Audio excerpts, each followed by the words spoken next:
Happy Tuesday and happy anniversary. It is Tuesday, September 3rd. It is the 244th day of the year. There are 122 days left in the year 2024, and welcome to another edition of Tuesdays with Tom. Well, today is the fourth anniversary of Tuesdays with Tom. Yep, we started 4 years ago and on the first Tuesday in September, and it's been a heck of a ride. One I've enjoyed, I think the crew has enjoyed, and I hope you have as well. We try and keep our guests diverse and interesting. This year alone, we've had attorneys, yoga instructors, teammates, college administrators, Heat of the Night fan club members, museum administrators, Gene Sullivan, former athletes, actors, and executives. And as they say, the beat goes on. Our guest this fall, as we enter our fifth year, will include film directors, actors, college administrators, photos from our trip to Native American museums and events in Oklahoma, social workers, and others. So come along for the ride and invite others. Promise it'll be fun. Our G-List guest today is Cheryl Jones of Jones & Company. Cheryl is a repeat guest to mark our anniversary. She and the band are a hit on the Gulf Coast and have been for many, many years. Jones & Company is a special group of performers best known and appreciated for their original approach to R&B and smooth jazz. Heading to the coast this fall, don't miss Jones & Company, or our conversation today with Cheryl this morning.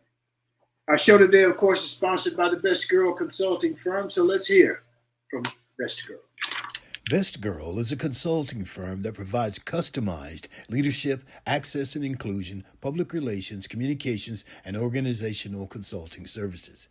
Clients include Fortune 500 companies, utilities, higher education institutions, small businesses, and associations. Best Girl's team of consultants, led by Joyce Gilly-Gossam, Emily Hedrick, and Sean Jones, partners with business and education clients to promote organizational effectiveness, communication, motivation, and leadership, with always an impact on the bottom line. Best Girl's customized consulting services include strategic planning, corporate communication, executive coaching, fundraising, and economic development. It's the solution that fits your needs. So let's get to our roundtable regulars. I hope everybody had a good Labor Day weekend and a good Labor Day yesterday. I surely did. So here's our roundtable regulars, Barbara Wallace Edwards and Michael Walker. Good morning, Barbara Wallace Edwards. How are you this morning? Good morning, Tom. I'm doing well, thank you. How are you today? I'm doing very well. Thank you. Good. Yeah, happy anniversary. Last week, huh? Yes, I want to thank my dear friend Barbara Larkin for sitting in for me last week. I had a chance to watch the replay of the show last Tuesday evening, and it was excellent. She did an excellent job. I enjoyed the roundtable discussions that you all had. She did. She did a great job. I want to say good morning to Vernell Razor. Vernell is on with us this morning. Good morning, Vernell. We appreciate you. So, Barbara, what's happening in your world? Well, Tom, the last 10 days have been like a whirlwind for me. I started out last weekend at a wedding. My cousin Blake Davis got married to her love of her life, Marquez, in Atlanta, Georgia. So I got a chance to attend their wedding and hung out with some family that was in town for the wedding on Saturday night. We were up late.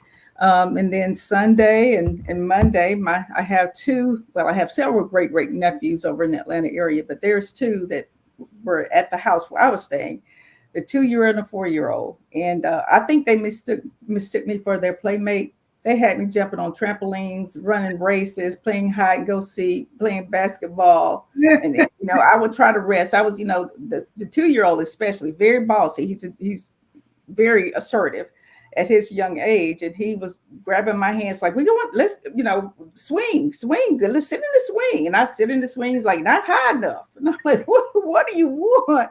And then he'd get on the slide. From the slide, he'd go to the trampoline. Then we want to race around the backyard. So I got my exercise with those guys for a couple of days. And then on Tuesday, I left to go to Orlando for a girls' trip. Some of my friends from college, we all went to Orlando, had a wonderful time. Shopping, we did a lot of shopping. We did a lot of relaxing by the pool, a lot of sleeping late, a lot of eating, good eating. And we also had a chance to go and watched the University of Central Florida play New Hampshire on Thursday evening. Didn't realize they were having a game there. We looked it up when we were there and saw that they were playing in town. We decided to go. So that was fun. I've never been to their stadium before, so that was a first for us.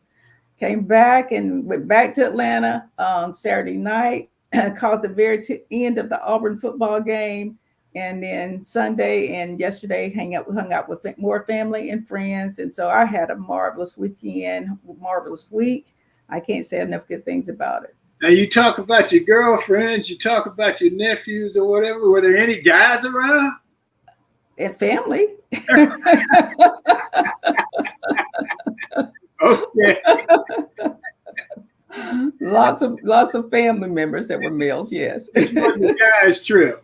No, it wasn't a guys. This was strictly a girls' trip. We did see some guys that we knew while in Orlando. Some of them big Auburn fans that were headed to the game. So we shopped so much, we ended up having to borrow suitcases to bring some things back that we purchased. So it was a lot of fun. How was Central Florida? How did they do? They beat New Hampshire unmercifully. I don't even remember the final score, Tom, but they struggled a little bit the first quarter.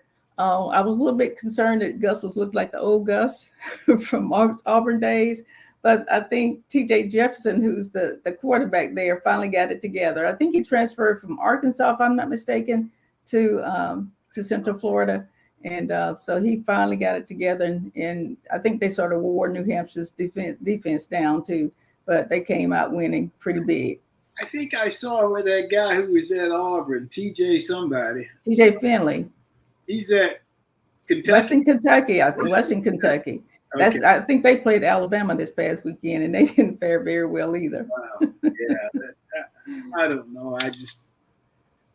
I guess it's part of it, and you can't play a tough team every week. But right, playing teams that you can beat 70-73 or whatever, it's just.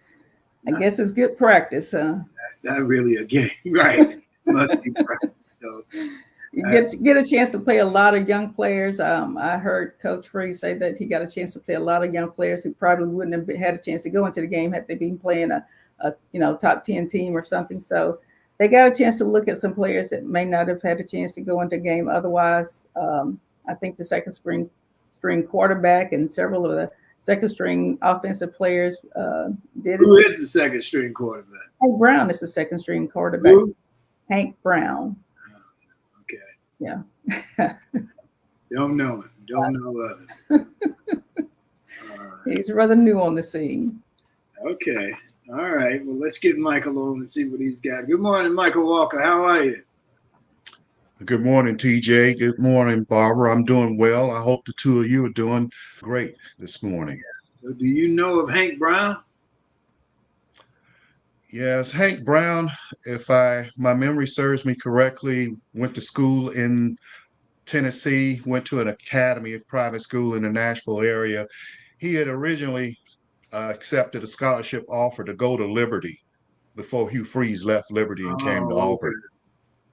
And so they recruited him. Kent Austin, who's the quarterback coach at Auburn, was someone that was recruiting him. So he decided to commit to Auburn once that Liberty staff left. Well, you generally keep me up on things. So how did the Auburn team look, man? Well, it's hard to say. When you play someone like that, they look good. Of course they did, because of the difference in talent level. I will say that a positive is that the wide receivers, and in particularly the freshman wide receivers, look pretty good to be freshmen. And the way they ran their routes, they basically broke some ankles, and that's why they were so wide open. Tom, Barbara, you guys probably could have hit them in stride the way they broke the defensive players down and got wide open, because by the time they made their move and got open, there was nobody in line in 10 yards of them, So I guess the positive thing that I will say on that is this: Auburn was favored to win by 46.5 points. They won by 70. That's about all you can say. Okay. You All know, right. How was the quarterback? well, I don't know. Supposedly, Hugh Freeze got on him one time because he missed an assignment of his protection, and it should have been I think, a converted third down and maybe a touchdown, possibly.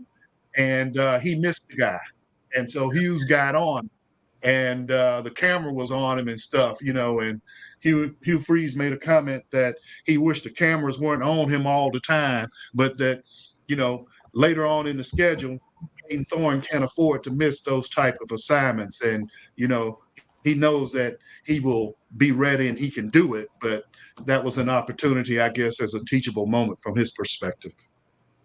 Yeah, I saw him. He was Again, all in his face. Yes. yeah, yeah. But Hugh's got a lot of pressure on him because He does. everybody, Mhm. everybody, I mean, not just people like us, but people that are coaches where they do that anonymous coaching thing have said, you know, Auburn just doesn't have the trigger man, that they do not believe that he is the man that can lead them far into playoffs or what have you. Right. And they need one of those quarterbacks like they had when Cam and Nick Marshall was at controls. That's what they need. Yes. And I was watching one of those games. I didn't. I just watched little pieces of a couple of games. And if you don't have an NFL ready quarterback, your quarterback ain't going in the first round. Then you need to have an athlete at quarterback. That's right. You need to have somebody who can break down the defense. That's so But true. if you got a drop back guy that's going in the first round, yeah, I understand. You got a guy like Mahomes or the guy at Cincinnati or the guy at the Ravens or the guy down in Jacksonville. But if you just got a regular guy, then get you an athlete. Right. Okay. And you translate that, Michael. that's why I think I know too. I think I know as well. I think I know as well. Yeah. Guys, I like to share something with you guys, and this comes from the section of, I wonder what was he thinking, okay? There's a gentleman named Carl Baxter from Florida in down near the Tampa area.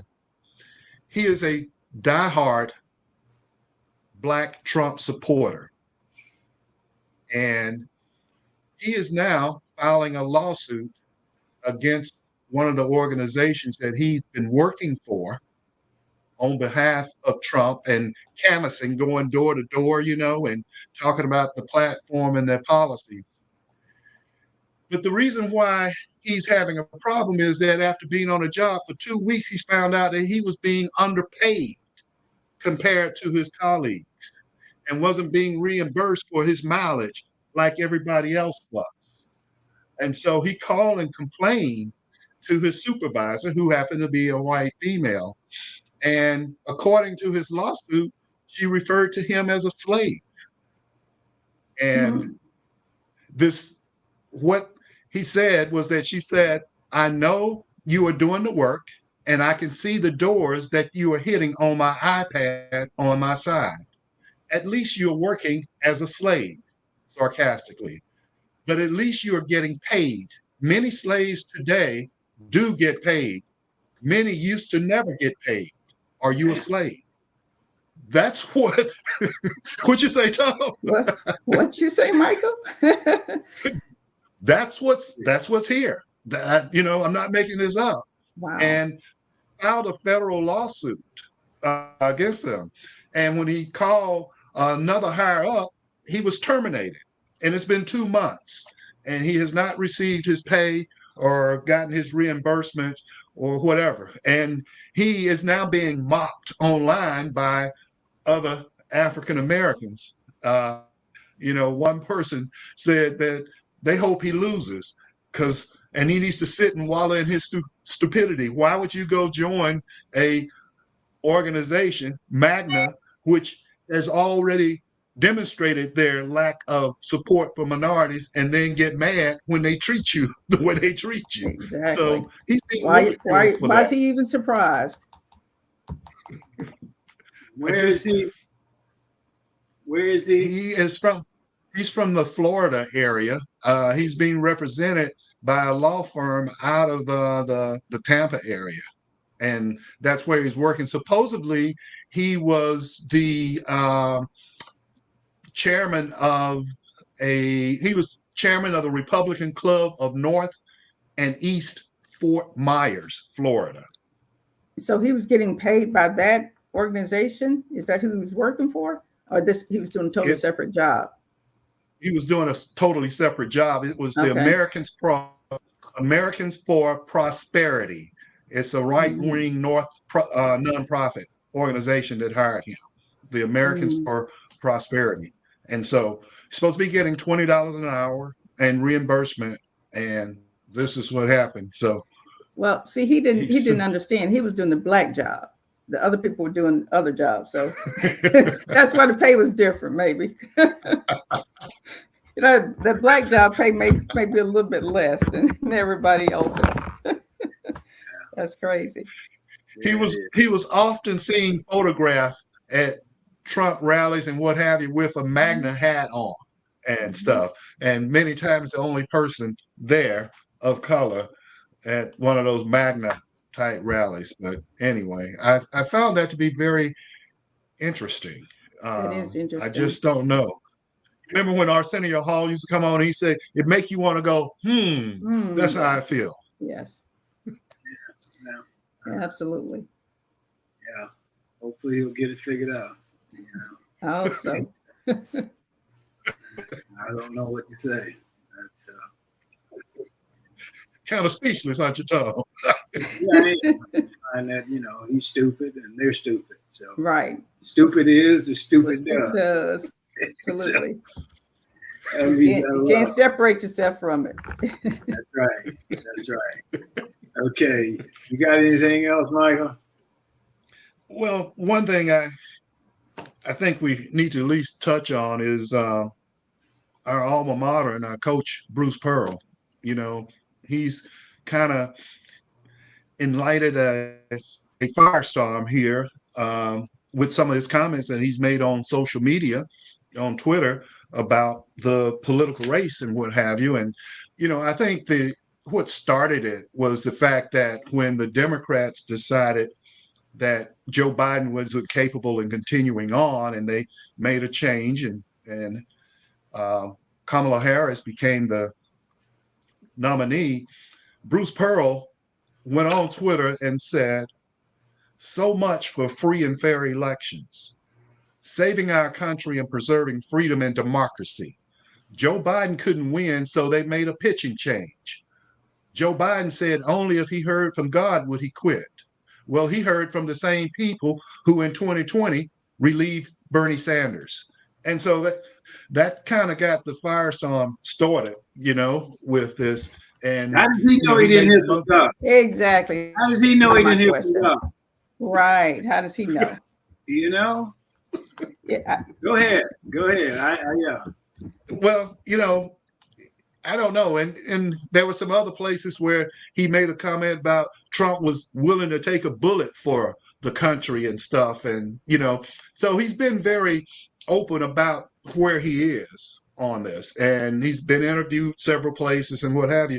I just feel that given his position, he's entitled to his political leanings, even, his beliefs and what have you. But if you're in a leadership position at a public university like Auburn, a land-grant institution, I would think that you may be a little bit more reserved in putting out your beliefs, because you're actually leading people from all across the spectrum. And I don't think it sits well, and it certainly doesn't help the university's reputation, given what the perception is of Auburn University. You're correct. And I really wish someone would tell him he really needs to stick to coaching. I mean, he can have his opinion, but there's no need to spread it across social media where the world can see it. when you're in a position like that, you do have to be mindful that what you say, you can be held, there's some consequences. You can be held responsible for what you're saying, and everybody's not going to like it, and they're going to comment, and they're going to have an opinion about it. So his players know him, and they know he's a good person, and all of this. I'm sorry that doesn't explain that. Anyone that can support Trump and his beliefs and the way he is, I'm sorry, I feel like I can't support them because they're supporting someone that they know is not moral. He's not going to do the right way, and he's a criminal. He's been indicted 34 times, so he's been found guilty. And if you can support someone like that over Kamala Harris, what does that say about you as an individual? Well, I agree with you, Barbara. I mean, he can say whatever he wants to say. I mean, shoot, I don't care. It doesn't bother me whatever he says, whatever any of them say. But I do think it's Auburn has a reputation.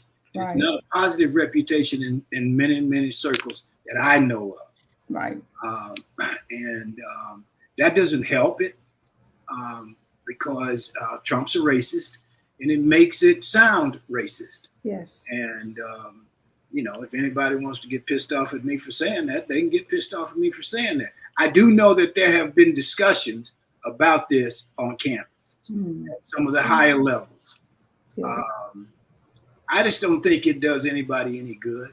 And if you're for Trump, then be for Trump. Right. Don't denigrate anybody else. Right. Why would you have to say something negative about Ms. Harris because you support Trump? Just say you support Trump. Right. I don't support it. Never will. Right.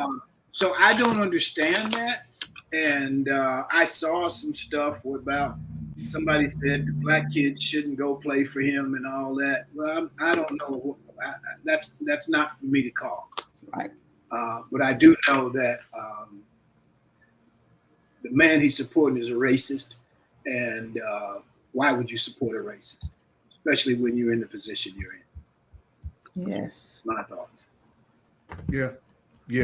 I think it just puts a negative connotation on Auburn University to say that. And you have certain like Roland Martin, who is a media personality. He was a person that came out and said that, African-American parents, you need to rethink having your kids go to Auburn University to play basketball, and it kind of goes back, and they liken this to Tommy Tuberville and saying these coaches at schools like Auburn and other major schools, but it's been Auburn that's done it, that they coach and make living or get rich off the backs of African-American athletes, and then they go get into politics, and then they go off on this tangent and reveal who they really are and what they really thought, and so one person even said, is Bruce Pearl trying to set himself up to run for office now and follow steps of Tuberville? It's just,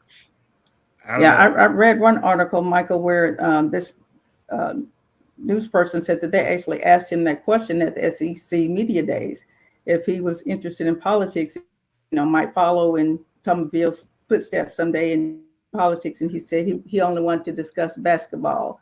He didn't want to talk about politics at that time. He wouldn't answer the question. He very well might have political intentions. Yeah, absolutely. I mean, that'd be fine. I haven't been around Bruce and known Bruce as much as I know him. I can't say that we're close friends, but I've always thought we had a very cordial relationship. I was surprised that he said that. Yes. And if I ran into him, I'd probably say that. I'd just say, man, I was really surprised. Can you tell me what your thinking is? Right. So we'll see. We'll see where that goes, or if it goes any further. I mean, people like Rose Gardner are always going to pitch in and say what they think and what they feel. That he's a media guy. That's what they do. Right. I guess, the way I feel about it, Tom, Barbara, you guys know this. If you're involved with the university at levels like we are, we know that we have a certain responsibility in which we carry ourselves in a certain way when Right. we are out going about our daily lives and in our professions, because we know that people know that we're involved with the university and we represent the school based on our involvement. And when we run into other people that know that we are alumni of Auburn, it puts us in a real precarious situation of Yes. given our level of involvement, our level of love for the school and wanting to see it do well. When you have people that are high profile like that within the university and the whole world knows, it just kind of puts us in a bad situation. And they would not expect us to go out and do stuff like that to shed a bad light on Auburn. And I don't think he should be in that situation either. I think when you look at the number of black students Auburn recruits, which is very low, if you look at how many, look at the history over the years, um, there, as I said, there's a reputation there, Yes. and not necessarily a positive one in certain sectors of the communities. Somebody that says, "Why was I surprised by Bruce?" I think I would be surprised if I know you, Michael, and you came out with something along those lines. I'd be surprised. It doesn't mean that I don't think you're capable of that, but I'd be surprised because you've never exhibited that behavior with me. Bruce had never exhibited that behavior around me, and so I was surprised. Yeah. I was particularly surprised that he made it public and he put it on social media. I see stuff on social media. I see some idiots on social media. I mean, Right. IDIOTS capitalized, but it's their right. What I do is I block them. I don't want to hear that. I don't want to see it. So I am surprised. And I wouldn't be surprised if there hadn't been some discussions about it. Um,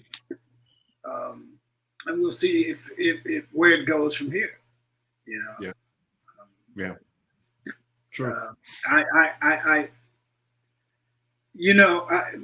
I'll say this. And when I went to Oklahoma a couple of weeks ago, and we went to Native American museums. They got 39 Native American tribes in Oklahoma. It was very educational. It was wonderful. One of the people that I knew who said that, well, there was a culture clash when the whites came to the country with the Native Americans. There was a culture clash. Yeah. And I said, that wasn't no goddamn culture clash. They murdered those people. That's murder. And so I think it depends on whose eyes you see it through. And the guy who said that is a good friend of mine and didn't mean any harm, but that's how he saw it through his eyes. And so we'll give Bruce to say, hey, that's how he saw it through his eyes. But I would think that he'd do better than that. Let me just put it that way. Yeah. And if somebody wants to call me up and talk to me about it, I'll be glad to. Him and Big Charles, buddy. So maybe Big Charles will have a word or two on it, but I doubt it. So anyway, anybody got anything else? Okay, let's go. Let's go to Sean because she's got a minute for us. Sean. Good morning to everyone joining in with us. My name is Shantia Jones, and this has Got a Minute. Hello, September. Tell me everything. Well, I'll start by telling you how the United States got its nickname, Uncle Sam. The name is linked to Samuel Wilson, a meat packer from Troy, New York, who supplied barrels of beef to the United States Army during the War of 1812. Wilson stamped the barrels with the U.S. for the United States, but soldiers began referring to the grub as Uncle Sam's. The local newspaper picked up on this story, and Uncle Sam eventually gained widespread acceptance as the nickname for and personification of the U.S. federal government. In the late 1860s and 70s, political cartoonist Thomas Nast began popularizing the image of Uncle Sam. Nast continued to evolve the image, eventually giving Sam the white beard and stars and stripes suit associated with the characters today. Perhaps the most famous image of Uncle Sam was created by artist James Montgomery Flagg. In Flagg's version, Uncle Sam wears a tall top hat and blue jacket and points straight forward ahead at the viewer. During World War I, the portrait of Sam with its words, "I want you for the Army," was used as a recruiting poster. Thank you all for joining in. My name is Shantia Jones, and this has Got a Minute. Thank you, Sam. Uncle Sam. Yeah. You don't see Uncle Sam very much anymore. No, you don't. Well, I think number one, it was the draft, and people like me were afraid of it. So anyway, let's go to the G list. Hollywood's got the A list, and here on Tuesdays with Tom, we have the G list, and our G list guest today is musician Cheryl Jones. Now, if you live or have visited along the Gulf Coast, you've probably heard of Jones and Company. They're awesome and have been headlining at AJ's in Destin for many, many years. You go there on a Sunday afternoon and the place is rocking. Cheryl is here today to catch us up and maybe play a song or two. We'll see. So good morning, Miss Jones. How are you? Hey, everybody. Hey. Hi. Hi, Cheryl. How you doing today? Enjoying life. Oh, good deal. Good deal. Well, I'm going to let Barbara start off with asking you a question. Are you going to play something for us today? Oh, I would love to. Okay. Okay, well, go ahead. You go ahead. Well, first, I just got to say congratulations on 4 years. Yahoo! So let's celebrate that. That is awesome. Jones and Company, we're also celebrating being together for 35 years. Wow. And that's for, well, we attribute it totally to community support, for which we are grateful. So I wanted to do this original song entitled "That's How Much You Mean to Me" as a way to say thank you, thank you, thank you. Okay, let's hear it.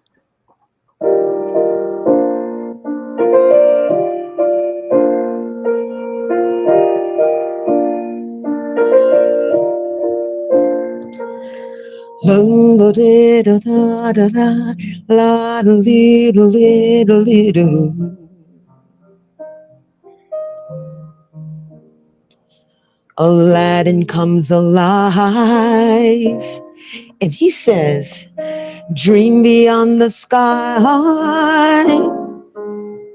Suddenly you're here with me. That's how much you mean to me. Candles on fire, carry wishes higher. Magically, you're here with me. That's how much you mean to me. My dream reality, and I'm as grateful as can be. From the mountains to the sea, that's how much you mean to me. Your ocean of devotion overcomes me with emotion as deep as love can be. That's how much you mean to me.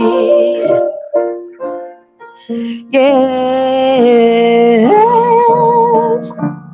I'm so glad you're in my life, right by my side on this magic carpet ride, while sweetness guides our way with love, so much love, so much love. Hey, dreams do come true while I click my ruby shoes.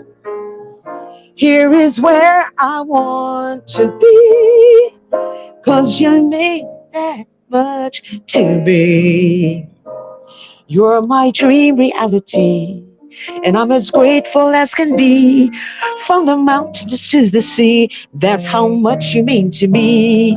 That ocean of devotion overcomes me with emotion, as deep as love can be. That's how much you mean to me. Yeah, yes, you mean that much to me.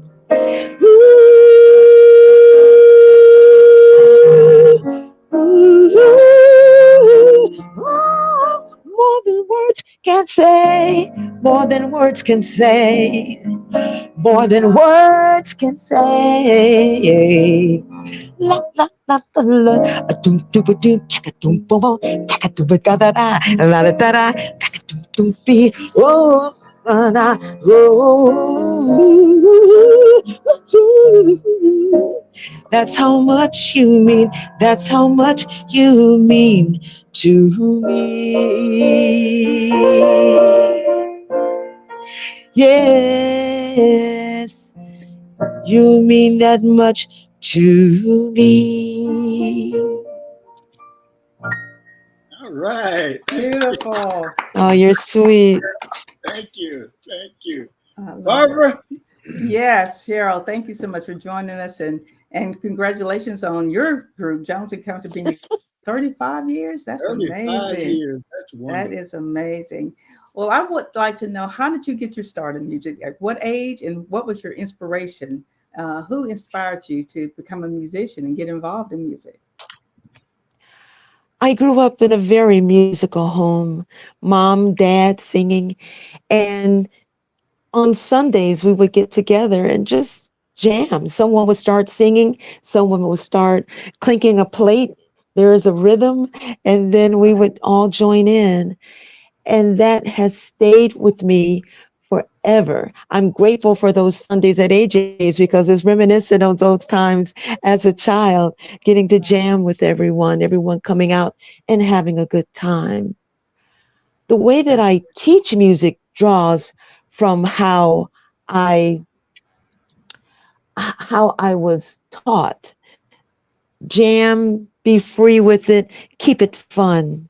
So to want to make a living at it, that was a very easy decision for me to make. A very easy transition because music is fun. I'm glad I get paid, but the way I look at it, they pay me to move the equipment. I'll play for free. I love it. Thank you That's much. great. Let me ask you this then. Yes, You said it's easy, but you guys have been together for 35 years. Bands don't yes, stay together for 35 years. A lot that's of them. right. Have you guys managed to hold this together and continue to be at a very high level? In my view, when we're in this situation where we're wanting to live the dream, everyone gets to live the dream, to participate and to build into the processes, to build into the business, to build into the band, musically allowed to grow.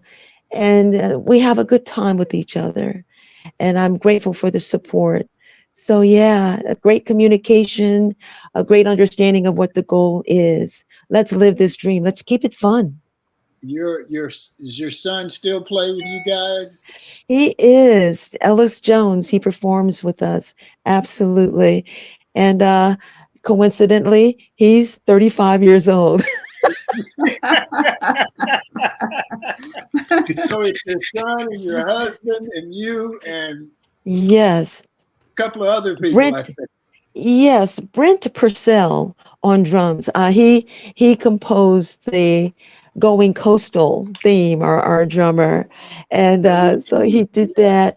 And then we have Sundays at AJ's, Wayne Burkholder on guitar, trumpeter Paul Skirto, who has performed with everyone on the planet, especially back in the day.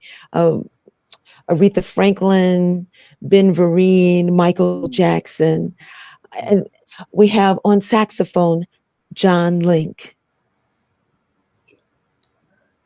Michael? Well, first of all, I want to say thank you very much for that musical that you My presented to pleasure. us. And Thank you. I gotta compliment you on your voice. You have such a soothing voice that it makes me want to just meditate. It's almost like just listening to you talk could help get rid of the stress that I'm dealing with. I'd like to record you talking to me so I could just put that on and go to sleep at night. How sweet are you? Thank I you. what I'd like to ask you, most recently I heard where Stevie Wonder has come out and he's written a song about the times in which we're living now and what's all going on politically. And I think the title, and I may be paraphrasing, so forgive me, but something to the effect that um, how can we heal our world? And so, my question to you, if you were to write a song about what's going on now, we got the war between Israel and Gaza, we got Russia, Ukraine, we've got political upheaval here with everything. What would you entitle a song to fit today?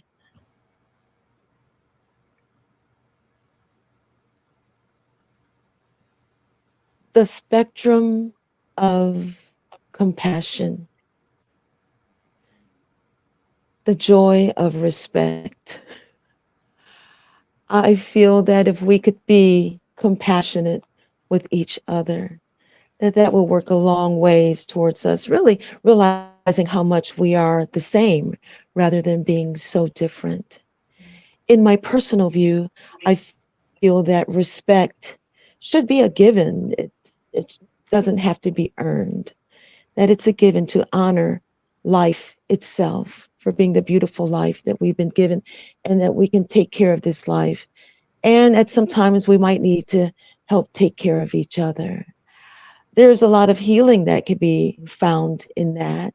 So I'm in agreement with Stevie Wonder. But gosh, if we can latch on to compassion and respect, well, humanity could really go a long way, even further than it already has. Thank you. That's great. Thank you. Barbara? Yes, Cheryl, I was going to ask you, have a favorite genre of music that you prefer? I know you sing jazz and R&B. Do you have a favorite genre in music? And also, do you have a favorite artist? Who's your favorite artist of all times?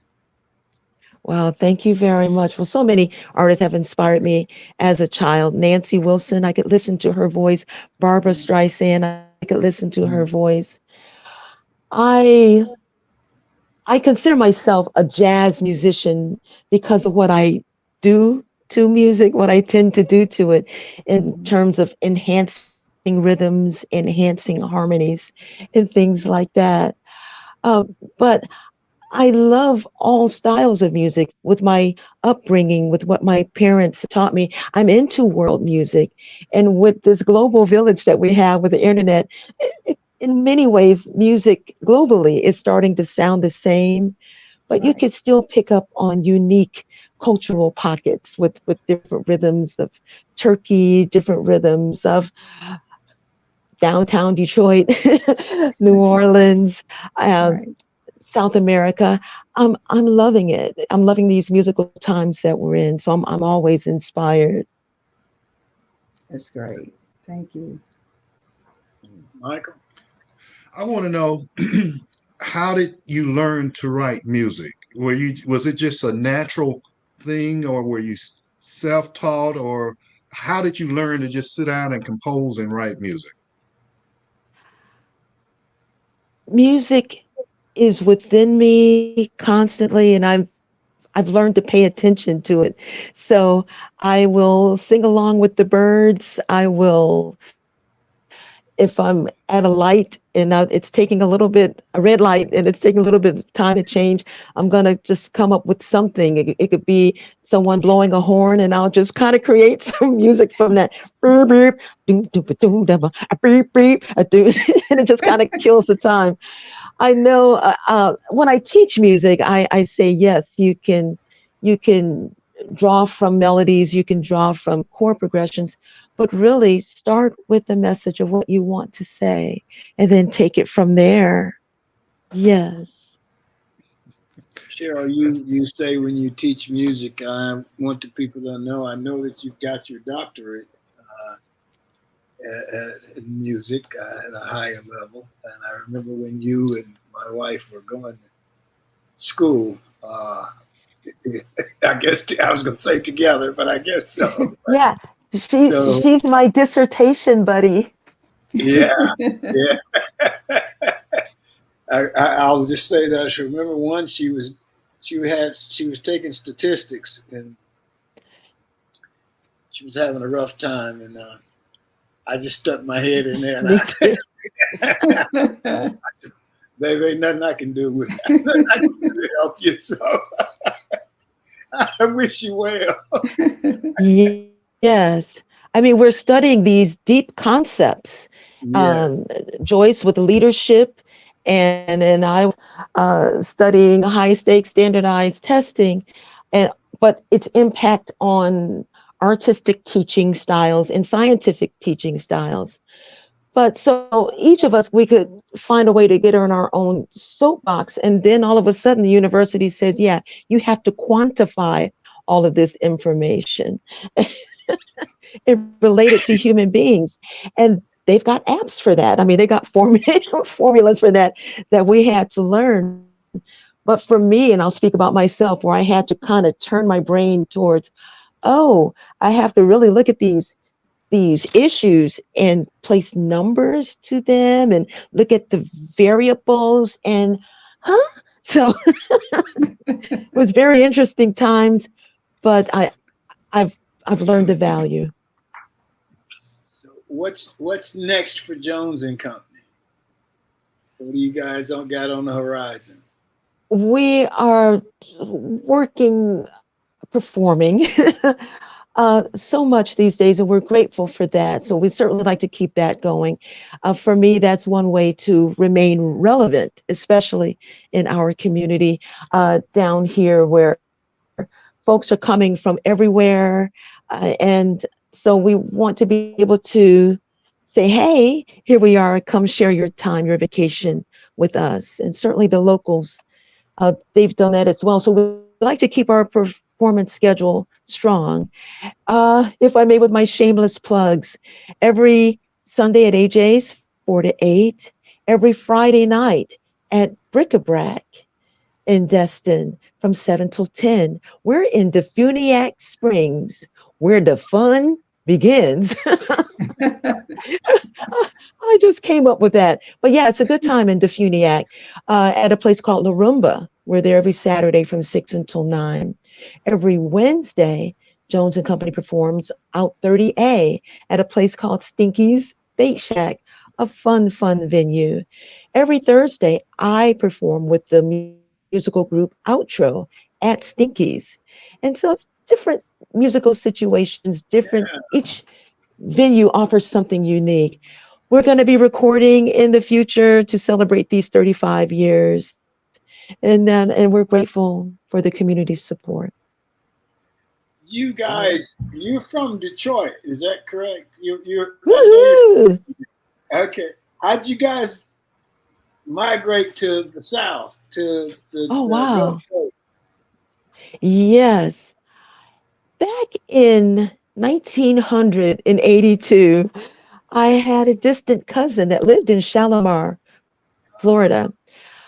She came up to a family funeral that was held in Detroit to honor the family matriarch, my Big Ma, Bertha Hearn. And there was a lot of love there. My mom wanted me to entertain everyone coming from everywhere. And my distant cousin, she says, you need to come to the panhandle of Florida. because there's not a lot of entertainment there, but you would enjoy paradise, and you'll get a chance to do your music, especially your original music. And that was a focus of us coming down in 1983. But Destin would close up at, well, right about this time, Labor Day, it would close up. So we would have to go back to Detroit in the cold of the winter.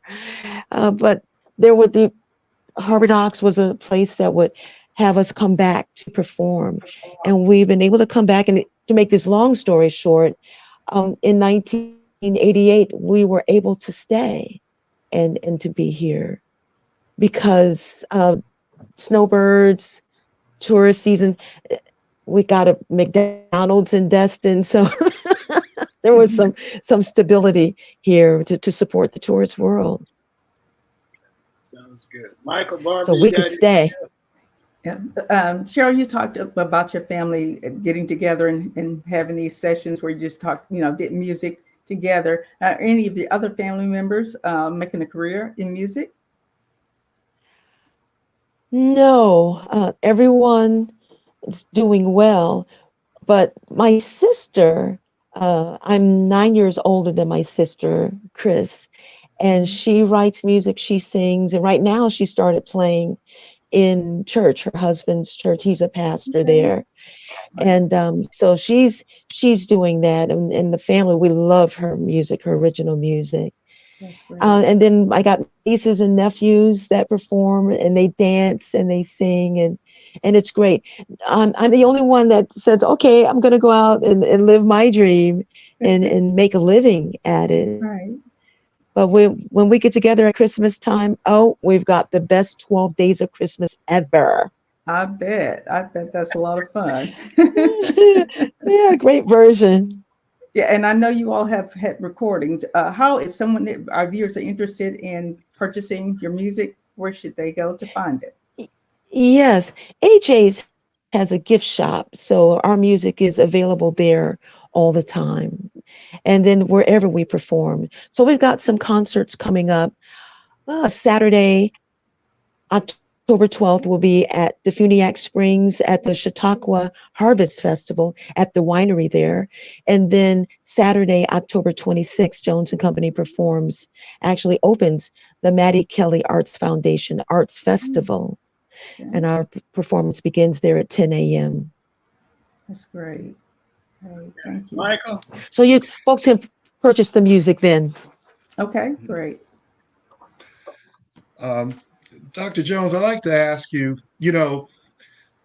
there's, as someone mentioned, there's different genres of music, and a lot of us here, Barbara, Tom, and myself, we are product of the music of Motown and, the 60s, 70s, 80s, that type, where Tom has said many times, you had to sing back then. And you remind me of that type of artist where you can really sing. But I'd like to get your opinion of today's music and the gangster rap and all of that stuff that's going on now. I'd like to hear from you, somebody that is a throwback artist, if you will, and I mean that as a compliment. Well, we have the function of music, and the function of music has many purposes. It can make work a lot easier. It can bring all sorts of people together. What I appreciate about the gangster rap is that a lot of it samples a lot of the music that sometimes gets forgotten. So they're going to go back and they're going to sample some of those beats, some of those rhythms. Another thing I appreciate about the gangster rap is that, it's trying to tell the story of, the hood, so to speak, an aspect of the hood that where different folks are able to achieve things in different ways, but a portion of the gangster rap is willing to embrace some of the African American experience. So I appreciate that. Unfortunately, I don't have a lot of gangster rap in my playlist simply because of the language. I still want to remain a child in this regard in some of the language that's utilized. Uh, oh my, oh my. But still, overall, it's a way for an artist to tell the story. Sounds good. Thank you. Anybody got anything else? Cheryl, would you got anything else you'd like to say to us today? Oh, Commit you're to us? kind. Well, thank you much. This is a boom whacker. It makes music. It's tuned to a certain pitch. Okay. And so I like to do one of my favorite songs because I was speaking about rhythms so much. Okay.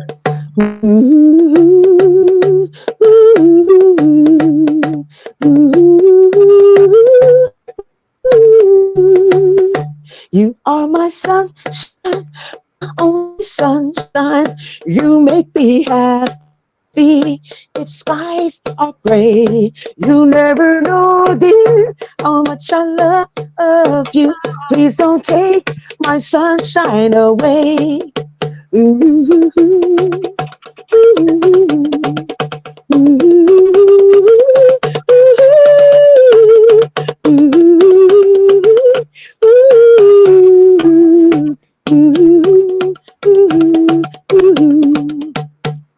somewhere over the rainbow, way up high, there's a land that I heard of once in a lullaby. Somewhere over the rainbow, dreams come true. And the dreams that we dare to dreams do come true for me and you. That's great. Thank you, Thank you, Something Cheryl. Cheryl. different, something Yeah, fun. Love it. definitely. Okay. All right. Well, we're going to wind it up. Anybody got anything else? All right. Well, thank you, Cheryl. Thank you very, very much. We appreciate it. Congratulations to you all for your 4 years. Just awesome. Thank Thank you. you. Thank you. Okay.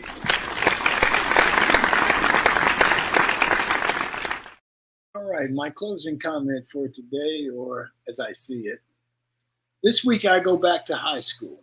That's right. My high school alma mater, John Carroll Catholic High School in Birmingham, Alabama, is commemorating its 60th year of integration and the trailblazers who made it happen. 4 trailblazers are my longtime friend Robert Smith, Madeline Humphrey Dobbins, Frederick Tyson, and Diane Tucker Murphy. They braved the hallways of the Catholic school and oftentimes held their tongues and kept their feelings to themselves. I've been asked to speak at the celebration this Thursday, and I'm looking forward to it. Having been a pioneer and trailblazer at both John Carroll and Auburn University, it's an honor for me and something that I look forward to. John Carroll was a very special time in my life.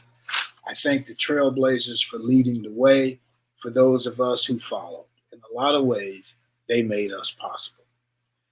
I want to send a shout out to a special friend who passed last week, James Knight, a longtime friend from the community I grew up in, and also from Los Angeles. James produced my play, Speak of Me as I Am, in Los Angeles. It was a hit, and I thank James for his faith in me. Blessings to his family and friends. And that's our show for today. We want to thank the audience. We appreciate you. Thank you for these 4 years. We want to thank our G-List guests, thank our sponsor, Best Girl Inc. Thanks again to the TWT team, Barbara, Sean, Emily, Michael, and Joyce. And that's it for this September the 3rd. Remember, a day without a smile is a day wasted. If you've got one, an extra one, give one to someone else today. Enjoy yourself. Make every day count. Stay safe. Peace.